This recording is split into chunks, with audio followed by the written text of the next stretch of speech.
അല്ല, എന്റെ കുടുംബത്തിലുണ്ടായ ഒരു പ്രേതത്തിന്റെ ഒരു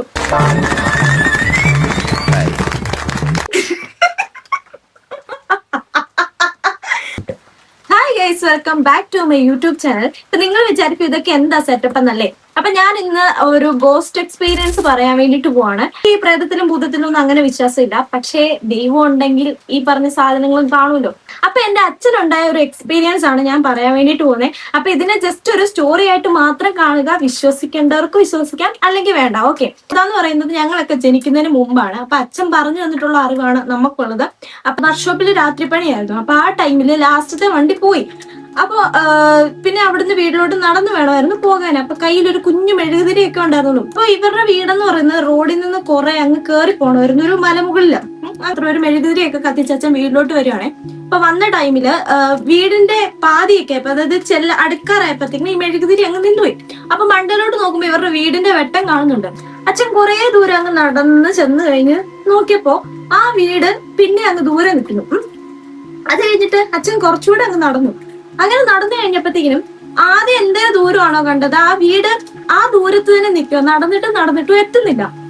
അപ്പൊ അച്ഛന് ഉള്ളില് ബോധമുണ്ട്, പിന്നെ അത് എന്താ സംഭവം നടക്കുന്നതൊന്നും മനസ്സിലാകുന്നില്ല. ഓക്കെ, അങ്ങനെ കുറെ ദൂരം നടന്ന് ലാസ്റ്റ് അച്ഛൻ ഈ വീട്ടിലോട്ടുള്ള വഴി മറന്നുപോയി.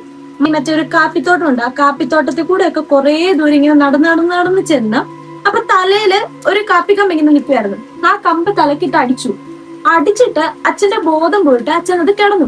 പിറ്റേ ദിവസം ആ കാപ്പിത്തോട്ടത്തിൽ വന്നൊരു പുള്ളിക്കാരനുണ്ടായിരുന്നു. അപ്പൊ ആ പുള്ളി നോക്കിയപ്പോഴത്തേനും തൊട്ടിപ്പുറത്ത് പൊട്ടക്കിണറും അതിന്റെ തൊട്ടിപ്പുറത്ത് അച്ഛൻ ഇങ്ങനെ കിടക്കാണ് ബോധമില്ലാതെ. അപ്പൊ ഈ പുള്ളിക്കാരനെ വിളിച്ച് സംസാരിച്ചപ്പോഴത്തേനും അച്ഛൻ പറഞ്ഞു, എനിക്ക് അറിയത്തില്ല, ഞാൻ വീട്ടിൽ പണി കഴിഞ്ഞ് പോയതായിരുന്നു, പക്ഷെ ഇതുപോലെ എന്തോ എനിക്കൊന്നും ഓർമ്മയില്ല, ഇങ്ങനെ വന്ന് കിടന്നെന്ന്. അപ്പൊ ഇത് അച്ഛനുണ്ടായ ഒരു എക്സ്പീരിയൻസ് ആണ് ഗൈസ്. ഈ ഒരു കഥ നടക്കുന്നതെന്ന് പറഞ്ഞാല് കഴിഞ്ഞ കുറച്ച് മാസങ്ങൾക്ക് മുമ്പെയാണ്. അപ്പോ ഞങ്ങളെല്ലാം കോളേജിൽ പോയ ഒരു ടൈമില് അമ്മ മാത്രമേ വീട്ടിലുണ്ടായിരുന്നുള്ളൂ. അപ്പൊ ഞങ്ങളുടെ വാഷിംഗ് മെഷീൻ വെച്ചിരിക്കുന്നത് പറഞ്ഞ ഒരു മുറിക്കകത്താണ്. അപ്പൊ അമ്മ അവിടെ നിന്ന് തുണി അലക്കിക്കൊണ്ടിരുന്നപ്പോഴത്തേക്കും ഈ അടുക്കളയിൽ നിന്ന് ഇങ്ങനെ ജസ്റ്റ് മൂവ് ചെയ്യുന്നുണ്ട് നമുക്ക് തോന്നി. എനിക്കല്ല, അമ്മയ്ക്ക് തോന്നി. ഓക്കെ, അപ്പം അമ്മയ്ക്ക് അത് പെട്ടെന്ന് എന്തോ പോലെയായിട്ട് അമ്മ പെട്ടെന്ന് വെളിയിലോട്ട് വന്ന് ഇറങ്ങി നിന്നു. അപ്പൊ ആ ഒരു ടൈമില് ഞങ്ങളുടെ വീടിന്റെ താഴെ താമസിക്കുന്ന ഒരു അക്കയുണ്ട്, അപ്പുറത്തെ വീട്ടിലോട്ട് നടന്നു പോയായിരുന്നു. അപ്പൊ അമ്മ കണ്ട് സംസാരിച്ചിട്ട് അമ്മ തിരിച്ച് വീട്ടിലോട്ട് കയറിയൊക്കെ വന്നു. അക്ക ചെന്നിരിക്കുന്ന വീടുണ്ടല്ലോ, അതെന്ന് പറഞ്ഞാൽ ഞങ്ങളുടെ വീടിന് തൊട്ട് അപ്പുറത്ത് തന്നെ ഉള്ള ഒരു വീടാണേ. അപ്പൊ ആ വീട്ടില് ചേച്ചിയായിട്ട് ഈ അക്ക ഇരുന്ന് വർത്താനൊക്കെ പറഞ്ഞുകൊണ്ടിരിക്കുക. അപ്പൊ അവരുടെ അവിടെ ആണെങ്കിൽ കുറെ ബന്ധുക്കാരൊക്കെ ഇങ്ങനെ താമസിക്കുന്നുണ്ട്, കുറെ പിള്ളേർ സെറ്റ് അവിടെ ഉണ്ട്. 7:30 പൊന്നാന ദിവസമായിരുന്നു. അപ്പൊ ആ ടൈമില് ഈ വീട്ടിലെ പിള്ളേരെല്ലാരും കൂടെ 7:30 പൊന്നാന കാണാൻ വേണ്ടിയിട്ട് അമ്പലത്തിലോട്ട് പോയി. അപ്പൊ ആ വീട്ടിൽ ആകെ ഉണ്ടായിരുന്നു പറഞ്ഞാൽ അവിടുത്തെ ചേച്ചിയും ചേച്ചിയുടെ ആങ്ങളയുടെ ഒരു കൊച്ചുണ്ട്. ഈ കൊച്ചും ചേച്ചിയാണ്. അപ്പൊ ഈ ചേച്ചിക്ക് കുളിക്കാൻ കയറാൻ വേണ്ടിയിട്ട് അപ്പൊ ഈ കൊച്ചിനെ ജസ്റ്റ് ഒന്ന് നോക്കണം, അതിനു വേണ്ടിയിട്ടാണ് ഈ അക്കേനെ വിളിച്ചങ്ങോട്ട് വരുത്തിയത്. അക്ക ഇവരുടെ വീടിന്റെ തിണ്ണയിലിരുന്ന് സംസാരിച്ചുകൊണ്ടിരിക്കുവായിരുന്നു. അപ്പൊ അക്കയ്ക്ക് അറിയത്തില്ല ഇവര് ഈ 7:30 പൊന്നാന തൊഴാൻ പോയതും ഒന്നും അറിയത്തില്ല. അപ്പൊ പുള്ളിക്കാരി ഓർത്തോണ്ടിരിക്കുന്നതെന്ന് പറഞ്ഞാൽ ആ വീട്ടിലെല്ലാ പിള്ളേരും ഉണ്ട്, അങ്ങനെയൊക്കെയാണ്. ഇവരുടെ വീടിന്റെ പ്രത്യേകത എന്താണെന്ന് വെച്ചാൽ ഇവരുടെ തിണ്ണയിലിരുന്നാല് ബാത്റൂമിന്റെ ആ സൈഡ് വരെ കാണാം. അതായത് ഒറ്റ വഴിയാണ്, അങ്ങ് ആ സൈഡ് വരെ കാണാം. അപ്പം പുള്ളിക്കാരി ഇങ്ങനെ തിണ്ണയിൽ നിന്ന് കാഷ്വൽ ആയിട്ട് സംസാരിച്ചുകൊണ്ടിരുന്ന സമയത്ത് ആരോ ഒരാള് ഇങ്ങനെ തോളത്ത് തോർത്തൊക്കെ ഇട്ട് ഒരു ബെർമുടയൊക്കെ ഇട്ടിട്ട് ഒരാളിങ്ങനെ നടന്നു വന്ന് നേരെ ആ മുറിയിലോട്ട് കയറി. അപ്പൊ പുള്ളിക്കാരി ഇങ്ങനെ കാഷ്വൽ ആയിട്ട് സംസാരിക്കുന്നു. അപ്പൊ നോക്കുന്നത് ഇങ്ങനെ കേറുന്നത് കണ്ടു. ആ കണ്ട ടൈമില് ജസ്റ്റ് ഈ അക്ക പറയുന്നുണ്ട് അത് ഇവരുടെ റംസാൻ മാസമായിരുന്നു.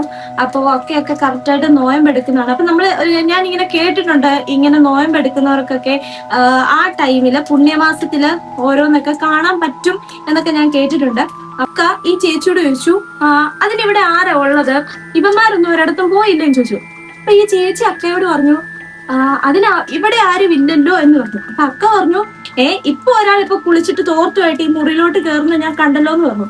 അപ്പൊ ആ ചേച്ചി പറഞ്ഞു, ഇല്ല, അവന്മാരല്ലേ 7:30 പൊന്നാന തൊഴാൻ വേണ്ടിയിട്ട് പോയേക്കുമെന്ന് പറഞ്ഞു. അപ്പൊ അക്ക പറഞ്ഞു, അക്ക നേരെ നിന്ന് തർക്കിച്ച് ആ ടൈമിൽ ഇനി വല്ല കള്ളനാണോ കേറിയെന്നൊക്കെ അന്വേഷിക്കാൻ വേണ്ടിയിട്ട് ഇവർ ഈ മുറി മൊത്തം അരിച്ചു വറക്കി നോക്കിയപ്പോ അവിടെ ആരെയും കണ്ടില്ല. പക്ഷെ അക്ക പറയുന്നത് എന്താന്ന് വെച്ചാല് ആ മുറിയിലോട്ട് കയറിയ ആൾക്ക് അതായത് തല കാണിച്ചില്ല, ഉടല് തൊട്ട് താഴോട്ടാണ് കാണിച്ചത്. ചങ്കത്ത് രോമം വരെ ഉണ്ടായിരുന്നു, മെലിഞ്ഞ് കറുത്തിട്ട് ഒരാളായിരുന്നു. ആൻഡ് ഒരു ബർമുടയായിരുന്നു ഇട്ടിരുന്നത്, തോളയിലൊരു തോർത്തായിരുന്നു ഇട്ടിരുന്നത്. ഇതൊക്കെയാണ് പറഞ്ഞത്. അപ്പൊ കറക്റ്റ് ഇത്ര ഡീറ്റെയിൽ ആയിട്ട് പറഞ്ഞിട്ടും പുള്ളിക്കാരി അത് കണ്ടു.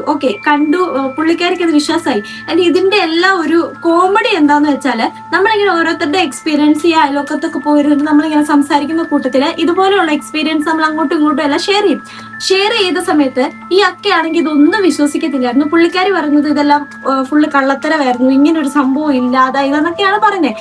ആൻഡ് ഫൈനലി പുള്ളിക്കാരി അത് നേരിട്ട് കണ്ടപ്പോ പുള്ളിക്കാരി അപ്പോഴാണ് ഇത് വിശ്വസിക്കുന്നത്. അന്ന് തൊട്ട് പുള്ളിക്കാരിക്ക് ഇങ്ങനെയുള്ള കാര്യങ്ങളിൽ വിശ്വാസം. ഓക്കെ, അതേ കണക്കിന് ഞാൻ കുഞ്ഞായിരുന്ന സമയത്ത്, അതായത് എനിക്കൊരു 3-4 വയസ്സുള്ള സമയത്ത് അമ്മയും കൂടെ, അപ്പൊ ഞാൻ ഓർക്കുന്നുണ്ട് എനിക്ക് അന്ന് തൊട്ട് എനിക്ക് തയ്ക്കാനൊക്കെ ഭയങ്കര ഇഷ്ടമാണ്. അപ്പൊ നമ്മളിങ്ങനെ കടയിലൊക്കെ പോയി വെട്ടുതുണിയൊക്കെ മേടിച്ചിട്ട് വന്ന് അങ്ങനെ തയ്ച്ചോണ്ടൊക്കെ ഇരുന്ന് ഞാൻ കളിച്ചോണ്ടിരിക്കുക. അപ്പൊ അമ്മ എന്ത് ചെയ്തെന്ന് വെച്ചാൽ ക്ഷീണം കാരണം കിടന്ന ടൈമില് അപ്പൊ അമ്മ കിടന്നുറങ്ങിയപ്പോഴത്തേക്കിന് ഞാനും അമ്മയുടെ കൂടെ പോയി കയറി കിടന്നുറങ്ങി. അപ്പൊ ഉറങ്ങിയിട്ട് അമ്മയ്ക്ക് ആ ഉറക്കത്തിന്റെ ഇടയ്ക്ക് ഒരു ബോധം വന്ന ടൈമില് അമ്മ നോക്കുമ്പോഴത്തേക്കിനും ഒരു കറുത്ത രൂപം നടന്നു വന്ന് അമ്മയുടെ ഈ ഒരു സൈഡിലായിട്ട് ഇങ്ങനെ ഇരിക്കുക. അപ്പൊ ഇത് ഇങ്ങനെ ആയപ്പോഴത്തേക്കിനും അമ്മയ്ക്ക് എണീക്കാനും വയ്യ, സംസാരിക്കാനും ഒച്ചയൊന്നും വരുന്നില്ല, അനങ്ങാൻ പറ്റുന്നില്ല, ഒന്നുമില്ല. അപ്പൊ അമ്മ ജസ്റ്റ് ഇങ്ങനെ നോക്കിയപ്പോ അടുത്ത് ഞാൻ കിടപ്പുണ്ട്. അത് കഴിഞ്ഞിട്ട് അമ്മ എണീറ്റു. ഓക്കെ, അപ്പൊ അത് അന്ന് ഞാൻ വിചാരിച്ചുകൊണ്ടിരുന്ന അതെന്തെങ്കിലും വേറെ പ്രേതത്തിന്റെ അങ്ങനെ വല്ലതും ആയിരിക്കും എന്നാണ്. പക്ഷെ അത് പിന്നീട് എനിക്ക് മനസ്സിലായി അന്നുണ്ടായത് സ്ലീപ്പ് പാരലൈസിസ് ആണ്. പക്ഷെ അത് കഴിഞ്ഞിട്ട് അതിന്റെ ഒരു ട്വിസ്റ്റ് എന്താന്ന് വെച്ചാൽ, അമ്മ ഡോറ് തുറക്കാൻ വേണ്ടിട്ട് വെക്കും. ഞങ്ങളുടെ ഡോർ എന്ന് പറഞ്ഞാല് അത് പുറത്തൂന്ന് അത് കുറ്റിയിട്ടേക്കുവായിരുന്നു. അതും വെളിയിലത്തെ ഡോറൊന്നുമല്ല, ഞങ്ങളുടെ മുറിയുടെ കതക്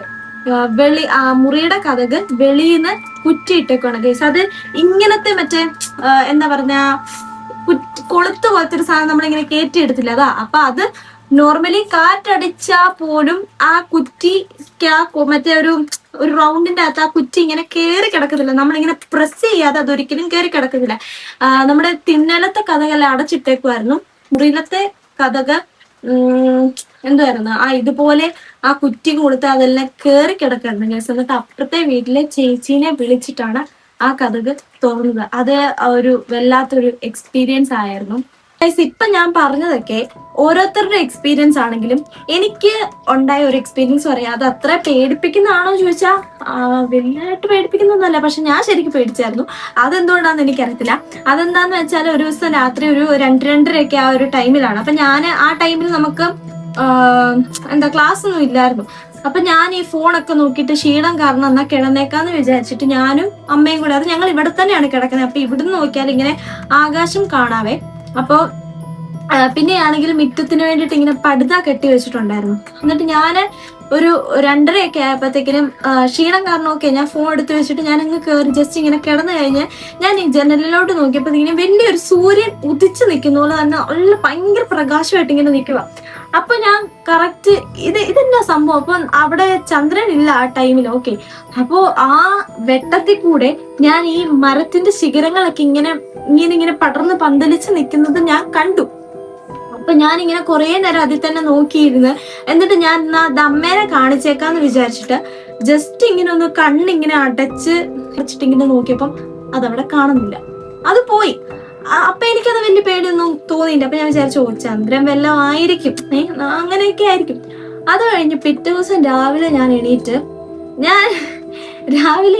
ഞാൻ ആ ജനലിലോട്ട് നോക്കുമ്പോ, ഞാൻ പടുത കെട്ടിയിട്ടുണ്ടായിരുന്നു എന്ന് പറഞ്ഞില്ലേ, ഈ ജനലിന്റെ പാതിയിൽ, അതായത് ഒരു ജനലിന്റെ മുക്കാലും ഈ പടുത കാരണം മറിഞ്ഞിട്ട് നമുക്ക് വെളിയിലുള്ള ഒരു വ്യൂവും കാണത്തില്ല.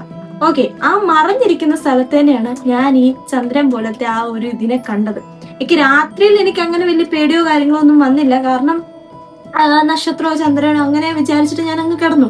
പക്ഷെ എനിക്ക് പേടി വന്നത് എപ്പോഴാന്ന് ചോദിച്ചാൽ, പകല് ഈ പടുത കാരണം ആകാശം കാണത്തില്ല എന്ന് മനസ്സിലായപ്പോഴാണ് ഗൈസ് എനിക്ക് പേടി വന്നത്. അതാണ് എനിക്ക് ഉണ്ടായ ഒരു എക്സ്പീരിയൻസ് എന്ന് പറയുന്നത്. പിന്നെ ആണെങ്കിൽ കുറെ സ്ലീപ്പ് പാരലൈസിസും കാര്യങ്ങളും ഒക്കെ അങ്ങനെ ഉണ്ടായിട്ടുണ്ട്. ഞാൻ ആ സ്വപ്നത്തെ കണ്ട എക്സാക്ട്ലി എന്താന്ന് വെച്ചാല്, 2 കട്ടിലായിട്ട് ഒരു മുറിയിലാണ് കിടക്കുന്നത്. ഓപ്പോസിറ്റ് കട്ടിലെ ചേട്ടൻ കിടക്കുന്നു, അച്ഛൻ എന്റെ അടുത്ത് വന്ന് കിടക്കുന്നു. അച്ഛനപ്പോ അച്ഛന്റെ ദേഹത്ത് ഇതുപോലെ പ്രേതമൊക്കെ കയറിയിട്ട് അച്ഛൻ എന്നെ പിടിച്ച് ഇടിക്കുകയും അങ്ങനെയൊക്കെ കാണുക. ഞാൻ തിരിച്ചിടിച്ച് വലിച്ചിടിച്ചിട്ട് ഞാൻ ഹാളിലോട്ട് പോവാ. ഞാൻ ഹാളിൽ പോയിരിക്കുന്ന സമയത്ത് ഇതൊന്നും അറിയാതെ അമ്മ അവിടെ ഇരുന്ന് മനോരമ വായിച്ചുകൊണ്ടിരിക്കുക. ഇതാണ് ഞാൻ ആ സ്വപ്നത്തിൽ ഞാൻ കിടന്നപ്പോ കാണുന്നേ. എന്നിട്ട് ഈ സ്വപ്നം കണ്ട് കഴിഞ്ഞതും ഞാൻ നോക്കിയപ്പോഴത്തേനും ഈ സാധനം റിയലായിട്ട് ഉണ്ടാവുക. എനിക്ക് ആ സ്വപ്നം കണ്ട് തീർന്നിട്ട് റിയലായിട്ട് ഉണ്ടാവുക. അച്ഛൻ വന്ന് എന്റെ അടുത്ത് കിടക്കുക. അപ്പൊ ഈ ആ റിയലായിട്ട് ഉണ്ടാകുന്ന സമയത്ത് ഞാൻ പിന്നെയും റിപ്പീറ്റ് അടിച്ച് ഈ സ്വപ്നം കാണുക. മനസ്സിലായോ? എന്നിട്ട് ഞാൻ അച്ഛൻ ഇങ്ങനെ വന്ന് കിടന്നപ്പോ എനിക്ക് മനസ്സിലായല്ലോ, അയ്യോ അച്ഛന്റെ ദേഹത്ത് ഇപ്പൊ പ്രേതം കയറാൻ വേണ്ടിട്ട് പോവാ എന്ന്. അപ്പൊ എനിക്കൊരു പേടിയായി. ഞാനപ്പോ എന്ത് ചെയ്തു, ഉറക്കത്തിൽ തന്നെ റിയൽ ആയിട്ട് ഞാൻ അച്ഛന്റെ കൈ എടുത്ത് ഇങ്ങനെ മാറ്റുക. അതുകൊണ്ട് അച്ഛൻ എന്നെ കെട്ടിപ്പിടിച്ച് കിടക്കാൻ വേണ്ടിയിട്ട് അച്ഛൻ മുറുക്ക എന്നെ പിന്നെയും പിടിച്ചോണ്ടിരിക്കുക. ഞാൻ ഇത് മാറ്റും തോറും അച്ഛൻ ഇങ്ങനെ മുറുക്ക പിടിച്ചോണ്ടിരുന്നപ്പം എനിക്ക് മനസ്സിലായി ഈ സ്വപ്നം റിയൽ ആയിട്ട് സംഭവിക്കുമെന്ന്. ഞാൻ എന്നിട്ട് പെട്ടെന്ന് പേടിച്ചിട്ട് കൈ ഉറക്കത്തിൽ നിന്ന് ഇങ്ങനെ ചാടിയേറ്റ് അച്ഛന്റെ കൈ ഇങ്ങനെ തട്ടി മാറ്റി വിട്ട് കഴിഞ്ഞപ്പോ എനിക്ക് മനസ്സിലായി, ഓ ഇത് സ്വപ്നം കണ്ട ആണല്ലോ എന്ന് വിചാരിച്ചു. എന്നിട്ട് ഞാൻ അവിടെ നിന്ന് എന്ത് ചെയ്തു, ഇനി കിടന്നാൽ ശരിയാകത്തില്ലെന്ന് വിചാരിച്ച് ഞാൻ ഏറ്റു നോക്കിയപ്പോ വിഷ്ണു ആണെങ്കില് ആ ഓപ്പോസിറ്റ് കട്ടിലെ വിഷ്ണു കിടക്കുക. റിയൽ ആയിട്ട് വിഷ്ണു അങ്ങനെ കിടക്കുക. അയ്യോ എന്നിട്ടല്ലേ ഞാൻ അവൻ ചുമ്മാ വന്ന് കിടന്ന്, അവന് വേറെ കട്ടിലില്ലല്ലോ കിടക്കാന്. എന്നിട്ട് ഞാൻ ഈ മുറിക്കകത്തുനിന്ന് ഇറങ്ങി ഞാൻ ഹാളിലോട്ട് നോക്കിയപ്പോഴല്ലോ അമ്മ ഇരുന്ന് മനോരമ. അയ്യോ എന്റെ പിന്നെ ഞാനത് ശരിക്കും ഞാൻ പേടിച്ചെന്ന് പറഞ്ഞാ ശരിക്കും ഞാൻ പേടിച്ചു. അതെനിക്കൊരു വല്ലാത്തൊരു അനുഭവമായിരുന്നു. 2 ദിവസത്തേന് എനിക്ക് അച്ഛനെ കാണുന്ന അതേ പിന്നെ പേടിയായിരുന്നു. അയ്യോ അതെന്റെ ഒരു പ്രേതം പ്രേതമൊന്നും അല്ല. പക്ഷെ എന്നാലും ഇത് നമ്മള് മസിൽ മെമ്മറി എന്ന് പറയുന്ന ഒരു സംഭവമൊക്കെ ഇല്ലേ, അങ്ങനെയാണ്ടൊക്കെ എന്തോ സാധനമൊക്കെ ഇല്ലേ, നമ്മളിങ്ങനെ ഇപ്പം എന്താ പറയാ, നമ്മളൊരു സാധനം ഇങ്ങനെ ജസ്റ്റ് ഒന്ന് കണ്ടിട്ട് നമ്മൾ കയറി കിടന്നുറങ്ങുമ്പോൾ നമ്മുടെ ബ്രെയിനിന്റെ അകത്ത് ഇത് ഓൾറെഡി അറിയാം. അങ്ങനത്തെ ഒരു സംഭവമൊക്കെ ഇല്ലേ, അതാണെങ്കിൽ നമുക്ക് മനസ്സിലാവും. പക്ഷെ ഇതിന്റെ ഒരു സംഭവം എന്താന്ന് വെച്ചാല്, ഞാൻ കിടക്കുന്നതിന് മുമ്പ് ഇവരൊന്നും ഈ പണി അല്ലായിരുന്നു. ഇവരൊക്കെ അമ്മ അടുക്കളയില്, അച്ഛൻ തിണ്ണയില്, വിഷ്ണു വേറെ സ്ഥലത്ത്, അങ്ങനെ എല്ലാരും ഓരോരോ സ്ഥലത്തായിരുന്നു. അപ്പൊ പിന്നെ ഞാൻ എങ്ങനെയാ ഉറക്കത്തിന്റെ ഇടയ്ക്ക് ഞാൻ ഗണിച്ചറിയുവോ, ഞാൻ കണിയാൻ പറ്റോ, ഗണിച്ചറിയും ഇവർ ഇന്ന സ്ഥലത്ത് ഇരിക്കുന്നതൊക്കെ. അത് ശരിക്കൊന്ന് പേടിച്ചു ഗൈസ്.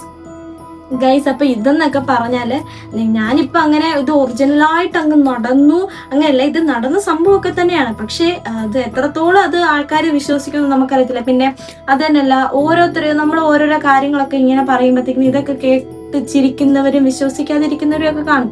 അതെല്ലാം അവരുടെ ഇഷ്ടമാണ്. പക്ഷെ നമുക്ക് റിയൽ ലൈഫിൽ ഒരു എക്സ്പീരിയൻസ് അങ്ങനെ ഉണ്ടായിട്ടില്ലാത്തിടത്തോളം നമുക്കിതൊക്കെ വെറും തമാശകളും കാര്യങ്ങളും ഒക്കെയാണ്. അപ്പൊ ഇങ്ങനത്തെ ഓരോരുത്തർക്കും ഇങ്ങനത്തെ ഒരു എക്സ്പീരിയൻസ് ഉണ്ടാകുമ്പോഴാണ് അവരിതിന്റെയൊക്കെ വിശ്വസിച്ച് തുടങ്ങുന്നതൊക്കെ. ആൻഡ് എനിക്ക് ഇങ്ങനത്തെ കാര്യങ്ങളൊന്നും വിശ്വാസം ഇല്ലായിരുന്നു എന്ന് ചോദിച്ചാൽ എനിക്ക് അങ്ങനെ ഞാൻ ഇങ്ങനെ ഇതുവരെ ഞാൻ കണ്ടിട്ടൊന്നുമില്ല കേട്ടോ. എനിക്ക് ഈ പറഞ്ഞു കേട്ടിട്ടുള്ള അറിവുള്ളൂ. ഞാൻ പറഞ്ഞ സ്ലീപ്പ് പാരലൈസിസ് പോലെ ഉണ്ടായതും മറ്റേ വെട്ടം കണ്ടതും അതൊക്കെ ഉള്ളൂ. പക്ഷേ അങ്ങനെ വല്ല കണ്ട ആ സ്പോട്ടിൽ ഞാൻ തീർന്ന്. അയ്യോ എനിക്ക് പറ്റത്തില്ല, എനിക്ക് ഒന്നാമത് പേടി. അതുകൊണ്ട് തന്നെ കിടക്കുമ്പോഴാണേലും ഭസ്മൊക്കെ തൊട്ട് പ്രാർത്ഥിച്ചിട്ടൊക്കെ ഞാൻ കിടക്കാറില്ല. എനിക്ക് പേടിയാണ്. ഞാൻ ഇത്രയും ഒരു സ്റ്റോറിയൊക്കെ ജസ്റ്റ് ഒന്ന് ഷെയർ ചെയ്യണമെന്ന് തോന്നി. അപ്പൊ ഇത് നിങ്ങളെ വിശ്വസിക്കുവോ ഇല്ലയോ എന്നൊക്കെ അതൊക്കെ ഓരോരുത്തരുടെ ഇത് ജസ്റ്റ് നിങ്ങളൊരു കഥ പോലെ എടുത്താൽ മതി. അപ്പോൾ ഇന്നത്തെ വീഡിയോ ഇത്രയൊക്കെ ഉള്ളൂ ഗൈസ്. നിങ്ങൾക്ക് ഈ വീഡിയോ ഇഷ്ടപ്പെട്ടിട്ടുണ്ടെങ്കിൽ ചാനൽ സബ്സ്ക്രൈബ് ചെയ്യാൻ മറക്കരുതേ. നന്ദി.